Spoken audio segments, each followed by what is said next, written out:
my friend. We'll start. I think you're going to start it at the same time. Okay. As Tesla Consultancy, we have focused on problems of home workers in garment industry in our annual report for 2011. Nowadays, rights of home workers are at the center of garment industry agenda due to home workers' inappropriate working conditions. Thus, today in our analysis, we will stress the major problems of home workers by discussing the issue from an ethical perspective along with legal and financial perspectives. With this objective in mind, we will suggest a feasible solution for you, the executives of US-based leading global garment companies. First and foremost, as we all know, garment industry is very dependent on low-cost workforce since it's labor-intensive. Being substantially labor-focused leads the sector to search for low-price workers all over the world. Therefore, you become obliged to shape your supply chain operations, labor standards, and source of production depending on cost considerations and major trends such as geographical shifts and going global. With this aim, the sector as a whole tends to shift its manufacturing operations to countries offering cheap labor such as China, Bangladesh, Cambodia, Vietnam, India, and so forth. Many of the leading brands, especially those of yours, form complex value chains in order to maintain competitive positions and to stand out from the other players of the industry. The complexity of these value chains brought by the geographically dispersed partners on the supply side. And these value chains include companies, suppliers, contractors, factory workers, and home workers who are at the bottom of the chain. According to ILO C-177 Homework Convention published in 1996, a home worker is defined as a person who carries out a work in his or her home other than the workplace of the employer for remuneration. A home worker's work results in a service or product specified by the employer and irrespective of the who provides the equipment, materials, or other inputs used, and unless this person has the degree of autonomy and of economic independence necessary to be considered an independent worker under national laws, regulations, or court decisions. So, why does home workers issue create a problem? There are approximately 300 million home workers around the world, and more than 50% of them are women, while 80% are from the poorest families. Women constitute the majority of them because cultural and socio-economic factors restrain them from participating in the formal economy. They have no official recognition under the labor laws of their countries. They get paid on a piece rate basis. In other words, they earn proportional to the amount of work they do. As a result, their working conditions become deteriorated. Their health and occupational safety is not taken into consideration. Since they have no insurance, they are not compensated in case of accidents, injuries, or sicknesses. Because home workers must complete heavy workload within strict time constraints, their children, in many cases, tend to help them out for the time to completion of the work. So this results in disguised child labor. And finally, another reason triggering home workers' problem is that fair trade rules are not applied. As enlightened consumers, you may seek for such indicators of fair trade labels when you're shopping. For example, this is UK fair trade mark for jewelry, and this is US fair trade mark for agricultural products. So, have you ever seen or used any fair trade labels on garments produced by home workers? No? This is an unnoticed and untraced issue. Garments produced by home workers possess high value. Your companies sell those garments for higher prices than those of factory-made ones. Also, willingness of the unconscious portion of the consumption society to purchase these handmade, sewed, or embroidered products for higher prices without even being aware of the home workers' conditions further induce this situation. Therefore, you should take into account the fair trade standards. Fair trade contributes to sustainable development by offering better trading conditions too, and securing the rights of marginalized producers and workers. The set of fair trade standards that apply to workers emphasize decent wages, occupational health and safety, and fair working conditions. So, providing work for home workers does not justify ignoring their rights. You can increase public awareness by using fair trade labels on garments finished by home workers. And this in turn will help you to gain growing consumer support, which in turn will result in good corporate image as well as significant market share. So, as we all said, we can now see that that's all the problem. Now I'm passing the issue to my friend Esma to continue with the ethical and legal implications of the problem. Thank you, Sinem. In the following minutes, we will be making ethical, legal, and financial. We will be making deeper analysis on ethical, legal, and financial aspects of homeworkers problem. Later, we will clarify ethical, legal, and business financial implications of solution we proposed, and then finish our presentation with conclusion and recommendation. In our ethical analysis, first issue we should deal with is labor rights. Universal labor rights, which should be applicable for home workers at the same time, are not protected by legal codes. So, some companies abuse home workers, and this creates an ethical issue. Another ethical issue is child labor. Since poverty is a major problem in countries where home workers are dense, it exerts pressure on families to have their children work. Work overload and strict time constraints lead to a condition where workload is shared among family members. Children stay at home and help their mothers, so their education and health are at risk. Another problem is right to autonomy. It is crucial for you to act fairly toward home workers because they are lack of full and free consent, even they are not aware of their rights. So abusing their unawareness is neither fair nor just. The last but not least ethical issue you should deal with is social justice. Social justice is based on principles of equality. It understands and values human rights, and it respects the dignity of every human being. Actually, it is the driving force behind the idea of international labor law. However, exclusionary behavior caused by networks and discrimination as a result of recruiting homeworks through their network causes an ethical problem. And also, existence of child labor, since there is existence of child labor, we cannot talk about the existence of social justice as well. As an overall ethical evolution, when we measure pain and pleasure gained by home workers, we see that it is not balanced. Home workers acquire more pain than pleasure, because they are without most of their basic rights.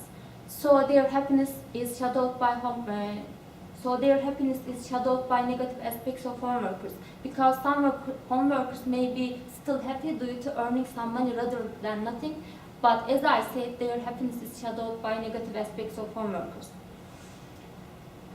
When we analyze the situation from the perspective of your company, it is obvious that you may pay cost of exploiting labor, because some customers protest specific brands exploiting labor, which in turn damages company image.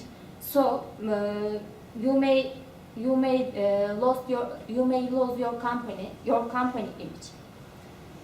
As you know from real life experiences, cost cutting provided by cheap labor can be outweighed by loss of image.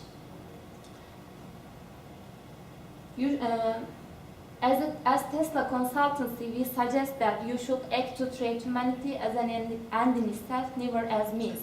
In short, you shouldn't use people in order to obtain your goals and seek an unfair advantage. So you should take the issue. You should handle the issue by taking these fine points into account. In our legal analysis, I can say that there is a widespread tendency to give economic development precedence over social considerations. Normally, international labor codes should protect labor rights. However, root of the problem is malfunctioning of international labor codes and legal loopholes. Only 18 ILO member states out of 150 have particular legal provisions specific to homework. Some countries promote homework regulations by ratifying ILO Homework Convention and adopt a national policy on homework in order to enhance the situation of homeworkers.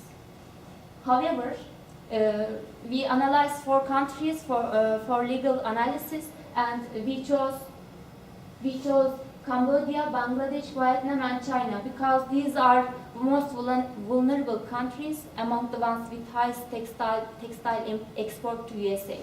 Also, home workers are dense in these countries because they act as host to many leading garment retailers. Actually, in our analysis, we couldn't find any specific regulation for homework. So it shows that there are legal loopholes in these countries. However, a recent development from Turkey appeared. Turkey is experiencing a transition stage from soft legislation to hard legislation, and it included homework as a flexible working model in a new omnibus law. And so what about financial aspects of homework's problem? Not only your companies, but also other companies of the sector choose underdeveloped countries for the location of labor-intensive manufacturing operations, since it's the most cost-effective means. And many home workers' problems emerge due to such profit-oriented pursuits of the sector as a whole. Reduction in labor and overhead costs and the flexibility to meet fluctuating demand make the usage of home worker labor attractive for their suppliers and contractors. Main financial factors contributing to the problem can be listed as the authority gained through discretionary hiring or laying off home workers, not being obliged to provide minimum wage, overtime pay, benefits, insurance, or pension plans, paying them on a piece rate basis which is way below the minimum wage, awaiting from electricity, rent, machine maintenance, and other overhead expenditures. As I mentioned earlier, high-value but less costly products produced by home workers are sold for higher prices, so companies earn higher margins. Also, companies might refuse to make payment in case of any product defects, and this factor provides significant cost reduction on product defects, which are compensated by the company itself otherwise. Now we will propose a solution for you to tackle the home workers problem. Now we make major assumptions in suggesting this solution for you. That is, in today's business world, companies have not just an economic role but also a social role. In order to accomplish your social role, you must ensure solidarity in society, ensure autonomy and meaningful job roles for the workers, and secure community development. We have seen until now that the way home worker labor is used does not contribute to the goal of social cohesion and inclusion in community. Principally, ILO aims to wipe out home workers' problem by emphasizing zero home worker, and the actual solution suggested for this problem is employing them as formal workers and providing continuous jobs and permanent income for them. However, since this main solution cannot be realized at once, we recommend a transition stage, over the course of which you will need to implement our solution in this analysis. Our solution emphasizes the amelioration of home workers' conditions and the integration of them to the community as a way to ensure social inclusion. So, towards that end, we classified our solution in 4 steps. Registration, restricting the usage of home workers' labor and lessening their workload, training, and ranking suppliers.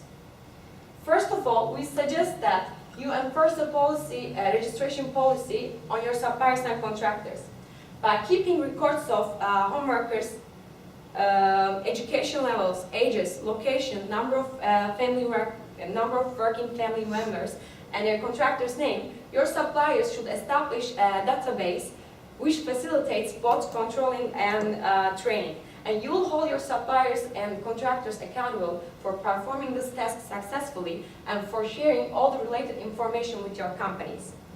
And if we are to evaluate the ethical defensibility of the registration policy, we can see that it will eliminate child labor because limited amount of work will be assigned to home workers with little children, and this will help for that.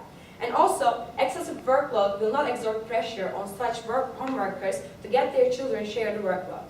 Afterwards, restricting the usage of home workers' labor and lessening their workload should be the next step. The purpose of this step is to ensure sound control over home workers' conditions and to alleviate the burden of excessive workload on them.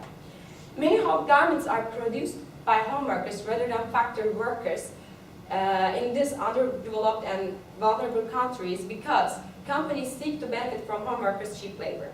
As a result, an imbalance occurs between the number of home workers employed and the number of home workers number of factory workers employed. So we suggest that you impose a policy on your suppliers and contractors which requires them to balance the number of home workers with that of factory workers, as well as to balance the workload of home workers with that of factory workers again. So, the third, when it comes to the ethical evaluation of restriction system, we can say that less workload mitigating the severity of home workers' conditions proves the ethical defensibility of this step. The third step in our solution process is training, which are to be conducted by the NGOs and academic institutions as your solution partners. The logic of training is increasing awareness of home workers about their major rights. Also, it's a must for suppliers and contractors to participate in those trainings, since they should be fully acknowledged concerning the rights of home workers and their own responsibilities. Furthermore, home workers must be made aware of potential accidents and injuries. And training home workers will also help them understand the possible hazards related to child labor, such as impeding their attendance to school or risking their health. And also, as another important issue, home workers ought to be given the opportunity to participate in regular trainings, regular skill trainings. And these trainings should redound to the benefit of home workers. By means of those trainings, home workers, the home workers' peripheral skills should be broadened so that they will be qualified to obtain jobs in the formal economy. This should be done so because the long-term goal is retaining them as formal employees and providing continuous jobs for them when you're not able to hire them permanently. So, we can say that from an ethical perspective, training informs home workers about their major rights. It's well known that most of the home workers suffer from poverty and unemployment. They keep working in these bad working conditions because they have to survive. So, and also they do not have a right to choose the type of work they perform because they have to survive. Thus, with the trainings, the home workers' right to autonomy will be enhanced. The final step in our solution is ranking suppliers. This ranking suppliers you'll be ranking suppliers based on their performance, which are to be measured by the reports of independent social audit firms. Now here you have to partner with social audit firms, because imposing sanctions on suppliers and contractors in a way that either rewards or punishes them is the key objective of this system. Also, at the end of each year, your companies will come up with an ultimate report evaluating all the data possessed and declaring the key suppliers of the year. And accordingly, you should either lessen the amount of transaction with or terminate the contract of suppliers which were unable to meet your standards. And as a result, this will help you. That kind of a strategy will be deterrent on suppliers, on contractors, abusing home workers and damaging your corporate image. Also, collaborating with social audit firms is vital for your companies, because responsibility over the course of each and every solution step will be assigned to these firms. As Tesla Consultancy, we further suggest the type of audit scheme to be carried out by those social audit firms. The type of social audit firm, the type of audit scheme we propose is partial social audit that measures a specific aspects of company's social performance. This is human resources in your case, particularly home workers, which are deemed as assets according to partial social audit. With this audit content should be similar to that of SA 8000, a global social accountability standard for decent working conditions. And this control mechanism, and with this content, should emphasize health and safety, working hours, compensation, child labor, and their fair working conditions. So, the thing is, if we're to evaluate the ethical dimension of the final solution step, we can say that it leads suppliers to create an internal commitment for acting fairly towards home workers. So overall, it can be concluded that equal employment and equal access to job vacancies is ensured through the solution we propose. By registering all the potential home workers in contractors' communities, the exclusionary behavior through networks will be eliminated. Besides, such a system will encourage fair distribution of welfare amongst home workers while preventing the possibility of discrimination, because you will be doing public announcements in these regions. Your contractors and suppliers will have to do public announcements in those regions to prevent the social networks to cause discrimination. So, and as we all said, by enforcing a balanced strategy for the usage of home workers' labor, their working conditions will be improved because they will have less workload and better time periods to complete their work. Also, to be able to fulfill social responsibility, your companies must encourage regional development in suppliers and contractors' communities. Trainings can be used as a way to as an opportunity to fight poverty in those communities, to prevent discrimination among workers, and to support social cohesion in those communities. But again, however, as we mentioned before, the actual solution for this problem is targeting that zero home worker and employing them as formal workers in the long term by providing continuous jobs with them and by providing skills trainings which will help them to obtain other jobs in the job market whenever you're not able to provide permanent employment for them. And this will in turn prevent detention for social inclusion. And only this approach will eradicate the home workers problem and result in better conditions for them. So what about the legal and financial implications of our solution, Esma? Justification of every right from the perspective of home workers may be a lawsuit. However, such as minimum wage, minimum allowable age, and maximum allowable workload can be a lawsuit subject for home workers. Due to legal loopholes in the legal system, lawsuits may appear only for rights protected by law. As it comes to our solution, we can say that our solutions are already legal and they aim to amend the legal loopholes with our own initiative and internal commitment. However, some business financial related burdens may appear for you. In the registration part, you will pass on to suppliers the associated cost. So your suppliers may demand some money for this cost.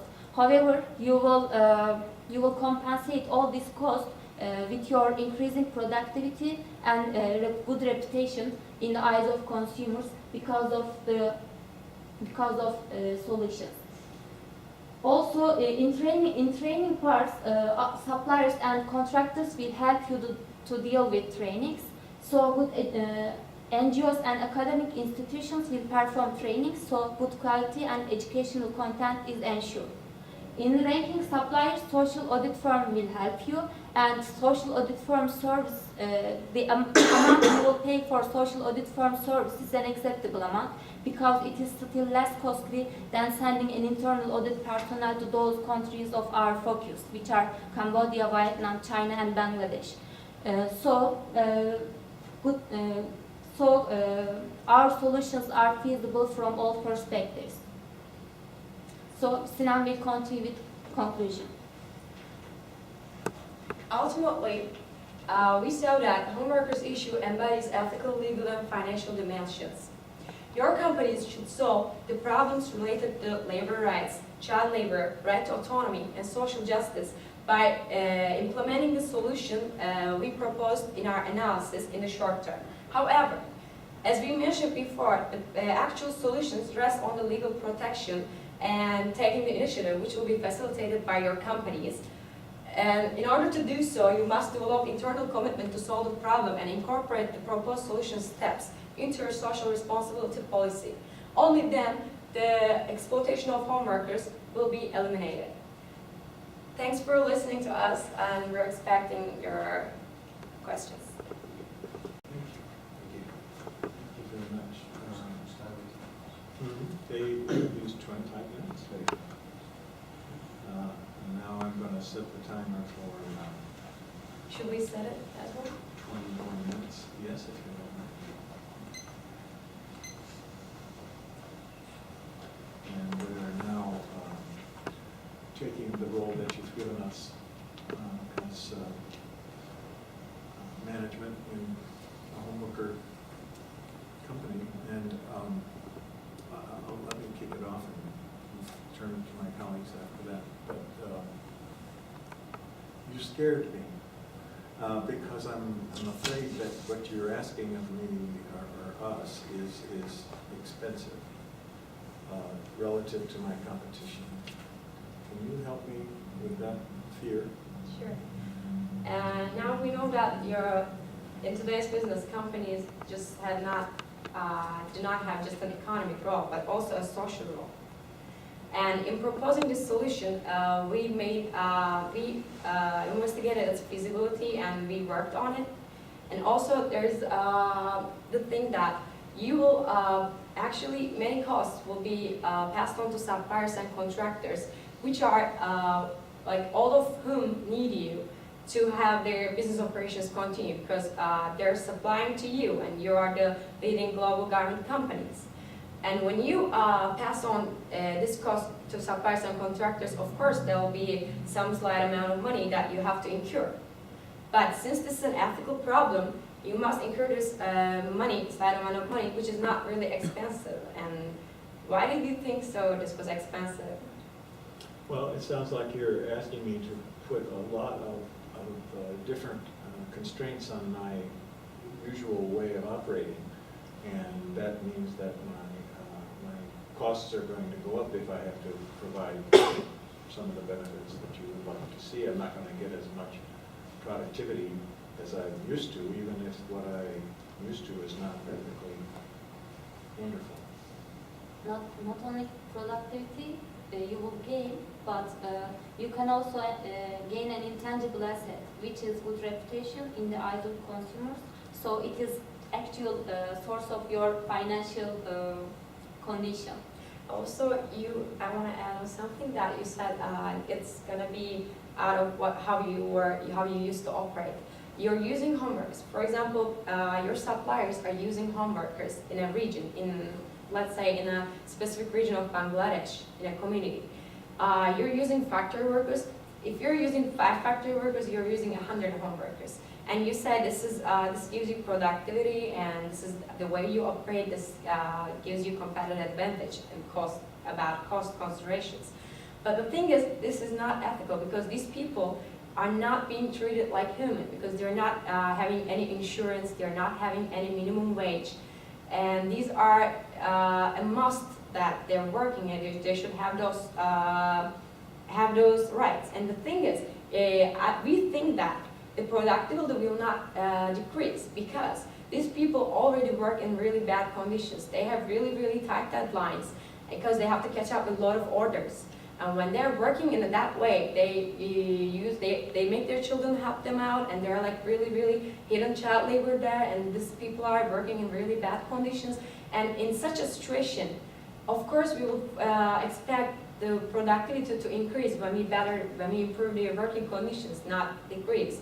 And as a result, of course, for example, when you keep working like this, there might occur some, again, worse cost problems, right? Because some customers protest specific brands, which happen in some cases, for example, for Nike, it happened. You can have a bad, for example, bad reputation in the eyes of consumers, because they keep protesting some specific brands, and they do organized protests, and this will really, really damage your corporate image. So we don't think we really possible. So cost cutting provided by cheap labor can be outweighed by loss of image for you. Colleagues? Thank you very much for your presentation. You touched on many aspects, but maybe I didn't hear correctly. You portrayed the problem as a labor relations and a justice problem, a problem of exploitation. And what I didn't hear was when people are exploited, then they are also exposed perhaps to health issues, and perhaps that there's also a negative environmental impact. Can you elaborate a little bit on that as well? And is that part of the problem? And if so, how big a part of the problem? Further health, ethics, health and environmental issues. Let's give it. Okay, sorry about that. I don't want to start with so. Ignore it. Can you repeat I've got the another last one. part of your question? The last First part part, of your just, question. please just to respond to whether the question also has aspects health related, socially related, and also environmentally related, which I didn't hear. Are these also present and real? Something for us to also worry about. Us as managers. Yeah. Health related, I can say, you can say, Home workers are working under indecent work conditions because they are working at home. So maybe the chair they use is not ergonomic, for example. So this is an indecent work condition. So this is, may cause a health problem for home workers. Then you mean by health condition, health problems, this. And for environmental, it's not really. Not environmental, maybe cultural effects may be active in this problem. For example, in some cultures, women are not allowed to work, or they are, by their husbands, they are allowed to work at home. So most of the, as we said, most of the home workers are women in these countries. So cultural effects may be more effective rather than environmental effects. And they have domestic responsibilities that they have to stay at home. And also, they're seriously poor because of their economic conditions in countries also. They have to survive, get by with some means. And so since they can't participate in formal economy, they just work at home, which is a cultural issue. And it's not just actually because they don't have equal access to job vacancies. It's a social justice issue also. I think you mentioned this because, for example, these people do not have equal access to job vacancies. For example, home workers also, through your suppliers, recruit them through networks. And not all of the potential home workers are acknowledged, or there's no public announcement. And this causes an unjust situation that they don't have, this causes discrimination. Also, like we said, health problems. They work really little amount of, $1 a day maybe, and they work like 10 hours, for example. And when they work 10 hours in those chairs, in bad situations that you're not sitting properly when they're working on their job, and this causes serious health problems. And for example, let's say they don't have benefits, they don't have sick pay, leave pay. For example, if they have to catch up with the work for 2 days, they have to finish it, complete it, and they can't say I'm sick, or they're not formal employees. This causes serious health problems, severe health problems actually. Can I follow up briefly? Yes. Very briefly. How big is this problem in terms of numbers? For us, I think to meaningfully respond, how many home workers, how many children, in how many areas and cities and so are affected? According to last reports, there are approximately 300 million home workers around the world. And 80% of them are from the poorest families in those third world countries, underdeveloped countries. 300 million. 300 million. Actually, their home workers are very dense in the countries which are underdeveloped or developing. So, And just to follow on my colleague's concern, we're trying to manage a business here. And did I mishear you? Did you suggest that the solution to the home worker problem is not to have home workers? Is not to have, yeah. This is a long-term solution. ILO emphasized to target, businesses to target at zero home worker, because this is not even a work environment for a human being. This is not normal. This is not ethical. So we target at zero home work in the long term. However, This cannot be achieved at once, so we recommend the transition stage. This solution is temporary and for the short term, and it's a transition stage, and long-term goal is, yes, targeting a serial home worker and making them like qualified for the job market, for the formal economy by training them, by giving them skills trainings. And even if we can hire them, it's costly for us, for the companies, it's costly, yes? Like, so you cannot, if you cannot hire them permanently, this harms you. That the thing you should do is, like depending on your social, because you have a social role, you should make them gain new skills so that they can go out there and look for other jobs in the formal economy. And this will help for social inclusion, social cohesion, and prevent the tension for social inclusion, and you will still doing your responsibility and you will take the initiative for that. So you're not suggesting putting 300 million people out of work, you're suggesting changing their work. Exactly, this is a long-term process, but this is how we'll develop. Thank you very much for an excellent presentation. There's obviously a lot of work that's been done behind the scenes, so good job. I'd like you to help me. I'm completely convinced about the ethical benefits of what you propose personally, but I'm part of a wider organisation. I need to go back to my company and I need to convince my colleagues in my company that what you're saying presents the way that we should move. They are a lot more cynical about ethics than I am. So I have two specific questions for you. First of all, have you looked at how much extra the customer is willing to pay? Because we talked a little bit about the costs that will flow. My colleagues are going to be very worried that it's going to make our products more expensive and that customers will see the fair trade label, they'll see the extra cost and they'll buy the competitor's product. So have you looked at the willingness to pay the premium that I'm sure will follow by the customer? And do you have any suggestions for how we can put in place a marketing strategy to get them to pay the extra? And secondly, have you looked at any of the possible ethical benefits of the current home workers system? Let me tell you what I mean. We always say that ethics is the grey zone. Okay?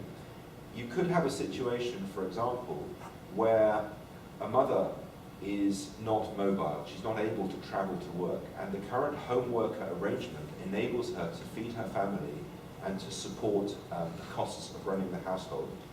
If you start limiting the hours that she's allowed to work, you might reduce her household income, she might no longer be able to feed her children. Have you looked at any of the possible ethical benefits of the status quo? For the second question, like it's closer, like fresh answer. Yeah, we looked at it. For example, we said you have to balance, like you have to do it like proportionally, like number of factory workers and number of home workers.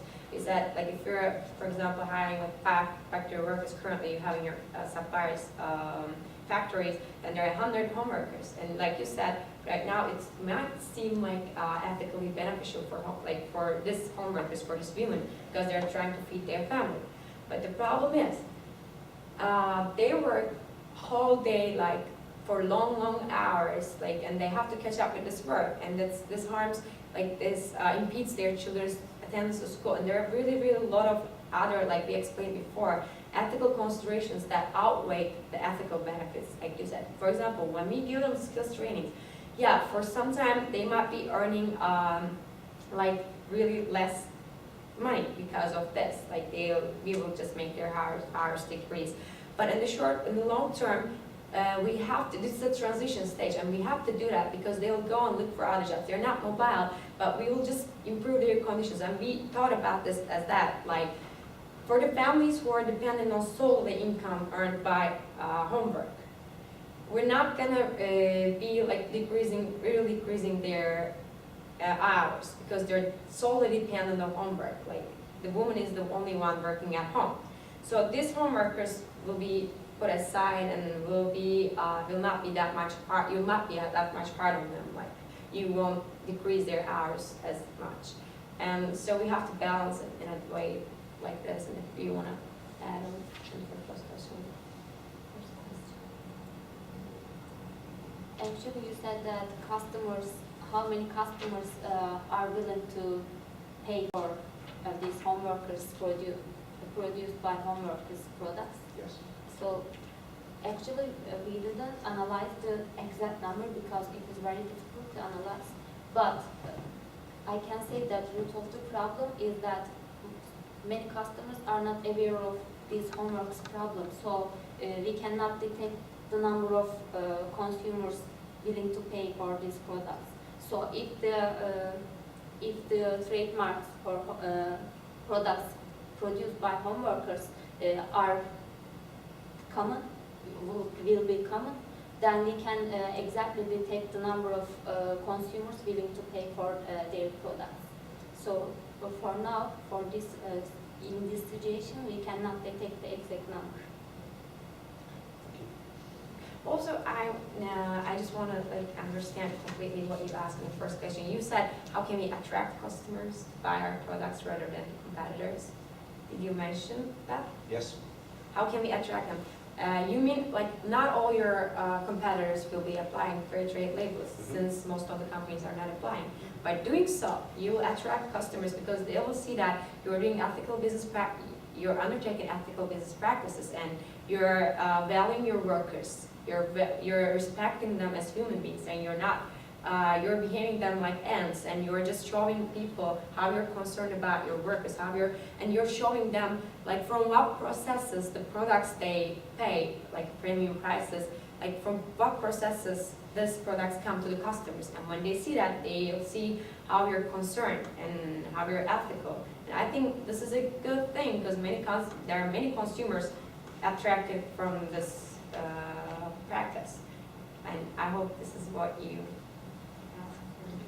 Well, my colleague, he and both of my colleagues and I are pretty convinced about this ethical dimension. But I think what he was saying is that back at headquarters, there are some people who think this is pie in the sky, social utopian, and I need to give them some numbers or some credibility that if we were to follow your solution, we wouldn't get buried in the marketplace by our competitors.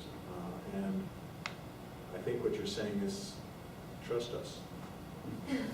because we're a consulting firm and you require us to you needed help, you're here to help you, so you have to trust us since you chose us as a consulting firm. But yes, it's not, we have to be concrete, I guess, but we will talk about it in our next meeting about these numbers, and we'll search for numbers and we'll come with more concrete results for you. We're sorry about that. But you can sense that we are looking for points to sell way back home, at the company headquarters, where people are maybe much more cynical than us. I'm convinced also, and like my colleague here, just to tell them a story. If I were to ask you, do you wear fair trade garments in your presentation now? Your top, and so do you wear them? And can you give us a short, brief story in which what kind of a difference that makes?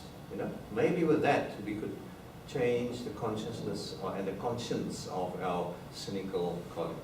For example, because we lost our luggage, we're not dressed up properly, and we bought this here yesterday. And it writes China in the label, made in China. The labels used on your products tell very little except the country of origin. And you should use that. Let's say, you mean how we're going to attract, again, consumers back there to buy our products. Yes, like by buying fair trade labels. Yeah, why should we trust you? Okay. And are you consistent in your views? That we can tell that also back. We've got very convinced consultants who told us these stories. So how are we going to sell it? How we're going to manage to sell it, right? So again, we need to, I guess you're right, look at the concrete numbers of customers who will be billing, and we can conduct actually surveys or interviews for that, and we will talk about this in our next meeting. But yes, so we will come with more concrete results. Yeah. And for example, the T-shirts you bought yesterday, Yeah. you probably paid $10 for these T-shirts. If right next to those T-shirts on the shelf, there were the same garments but certified fair trade, and they cost $20, would you have paid the double to be ethically correct and consistent? If it's not gonna, how you say, go over my limit, if I have, if I can afford it, yeah, I would buy, because if I would know that how these people work, and how these people work like 12 hours for a day, but earning $1. And if I can afford it, and obviously there will be customers who are able to afford it and who are currently your loyal customers, then they will buy it because they'll see how ethical you are and they will be able to afford it. So I would buy it, yes, if I can afford it. Depends on your target, segment in the market. That concludes our Q&A in the role that you've assigned to us, and now we have about 10 minutes for the feedback on your presentation. Whoever would like to start on that. As I said at the beginning, I think it was an excellent presentation. I think it was delivered very confidently. I think you were clear. There was a lot of information there that we, hearing this for the first time, had to take in and digest. I think putting yourself in our shoes, we have to sell this concept within our organizations, and then we have to sell it to our customers. So I think anything else you could give us on the marketing side of this, the financial side, because I presume there is an extra cost and there is an extra price that it has to be paid, and that, from the point of view of a business, is scary. Okay, you don't want to be increasing your prices because you lose market share. Now, maybe you can put together a strategy, and this is maybe where you as consultants can start proposing some solutions whereby the customer willingness to pay can be demonstrated. Okay, I think that's a challenge for the company to address in order for the ethical value to be added there. And maybe one thing, for example, could be a small pilot program, try it in certain stores, try it in certain sections of a store, and think about what messages you're putting across to the customers. Because I think the word utopia was used.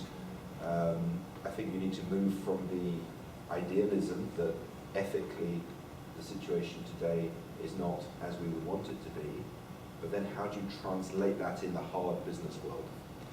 And there probably is data out there on the premium that consumers are willing to pay for fair trade items like coffee or chocolate or various other kinds of non-home worker produced products, so that that would give us ammunition for going back to our skeptical colleagues and be able to argue by analogy with other industries. And there probably is some consumer elasticity here. There probably is some premium that consumers are willing to pay, but we're going to be worried about how we can afford putting that premium on our products, and I want to be convinced, and I want them to be convinced. So you need to do that piece of the homework, I think, if it's available, if the data's out there. I suspect there's some. There probably are surveys that have been done by marketing companies to look at how much extra customers are prepared to pay to know that goods have been produced ethically. I know in supermarkets the fair trade coffee and chocolate is more expensive, and there seems to be a market for that. And so we'll try segment. But also to take into account how that market here looks like, because that willingness to pay may exist here and in that mall over there, and in that sky bridge just across there, in a place called Macy's. But it may not be down the road where Walmart is, where a different demography comes to buy. But can I perhaps give another kind of feedback? And that is also part of homework. In your presentation, you brought up a whole many valid points, and which convinced me on a personal level. But if I look at the garment industry, it's as if the garment industry was seen as one big whole, one big unit, and there may be differences in it. Some companies more progressive, some companies more sensitive to fair trade, and others not. So I felt in being addressed by you that you didn't take into account those possible differences. So I didn't know where to put myself. You know, am I in the cynical part of the industry, or in the more sensitive part, or in the more progressive part of the? So depending on where I stood, I could feel either attacked or hearing what I already know. You know, so I think that the construction of your audience was somehow perhaps a little bit lacking for me. You know, so I could imagine that some parts of my industry would feel highly attacked by you, and that you would assume that, you know, I'm trying to convince you of something, but you're actually part of the problem. While if I stand in a different part of the industry, I may say, well, why don't you assume that I am part of the solution, and then play into that? You see what I mean? Can I give some more positive feedback? I think it's enormously positive that you have the opportunity here to raise these kinds of questions and these kinds of issues. And I think it's for all of the community, both you as consultants, as business school students, us as academics, ethics officers, people within organizations, to see together how we take all of this forward. So we might not know what the solution is today. And there are many, many facets to this. It's not a simple problem. But I think it's enormously positive that you've done excellent quality work preparing this presentation. You have an opportunity at the ECOA to present this, to spark the debate. And I think it's on all of us now, you know, when you go back to Turkey, when we go back to our countries, keep the debate going. You know, use social media to raise the issues. And the answer maybe won't come tomorrow. Maybe it'll come in 5 years' time. And I think together, you know, let's try to make a difference on it. So I think this is part of the process. And maybe there are steps for you to follow up on this afterwards. I'd like to reinforce and agree with that, because I think a lot of people have a caricature of ethics as about misbehavior, rather than a sort of a negative freight. Whenever you bring up the subject of ethics, somebody's doing something wrong. And what I'm hearing from you is that set that aside. I mean, that's true. But set it aside and look at the common good. Look at the positive side of ethics that lies ahead as an opportunity. And I think that was one of the strengths of your presentation. I also want to say that one of the marks of professionalism is how one deals with adversity and keeps one's poise and equanimity. And I happen to know that you had some problems with your attire and all of those luggage not coming. Yeah. And that's, for most people, that would be quite distracting and upsetting. And you showed no signs of that. I mean, I thought you were very poised in your presentation. You dealt with life as life dealt with you, and you deserve to be complimented for that. Thank you. Any other comments about the presentation? I would like to also to commend you on the magnitude of the problem that you addressed. You know, at first I only thought, you know, you were only talking about Turkey, and later on I realized that you were talking about a global problem, part of globalization, a part of the world of every individual consumer in the world. But I think there lies also a very big challenge, how to address a company, business people, how to break that down in messages that can penetrate the minds of those who listen to you. And I think you started off on that, but I think there is a part where you can still work. Maybe a short